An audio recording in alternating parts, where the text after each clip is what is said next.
Okay, this is part 2 of our Can You Break the Bank activity. So what we have for this activity is another Raspberry Pi 4 here. And I've separated everything out in the box here because it just looks a bit more than it does all stacked up together. Raspberry Pi 4 connected to another high quality camera just there.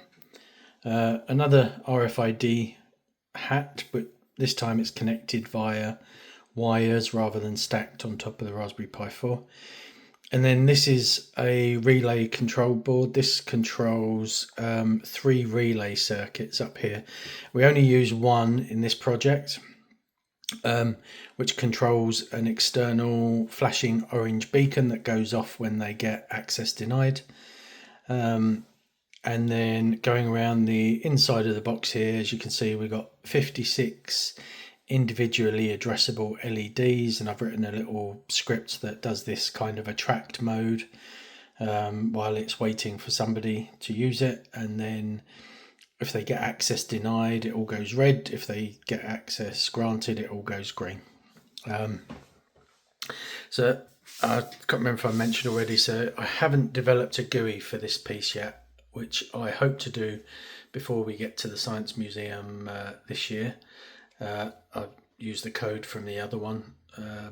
So at the moment it all runs in an Xterm window. So I've run the program and you can see it's waiting to scan an RFID card. So if I scan the RFID card on the top here, there we go. So it's said, I recognise this RFID card. It's displayed the number. It belongs to Joe Bloggs, factor 1 passed. So the 3 factors of authentication are something you have, which in this case is an RFID card, something you know, which in this case is the PIN, and something you are, which in this case is facial recognition. It could be, fingerprint scanning or anything like that, but we're using facial recognition.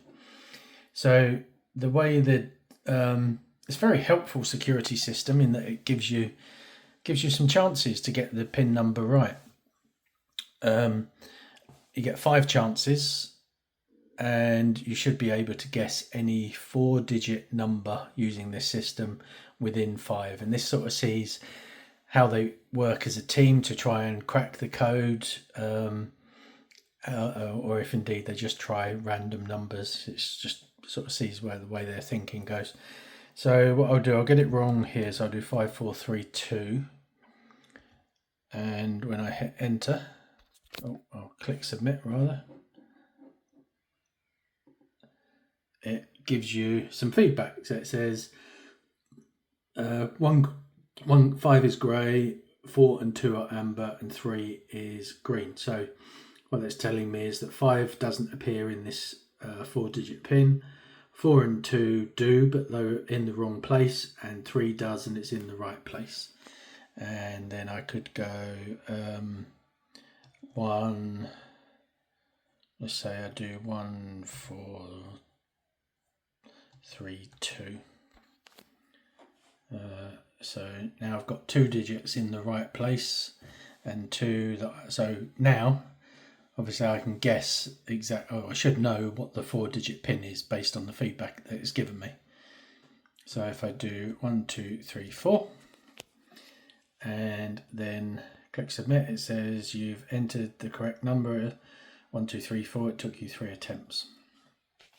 Then it launches the facial recognition window. So if I look at the screen now, it says, so it's recognised me, recognised the holder of that card. I've got a couple of cards configured in this, so you might see it comes up with the wrong one. So the closest match for this face that it can see is Joe Bloggs, and that's Joe Bloggs' card number written on the screen. And while that's there, I hit the space bar, it goes green and access granted, and the bank vault opens.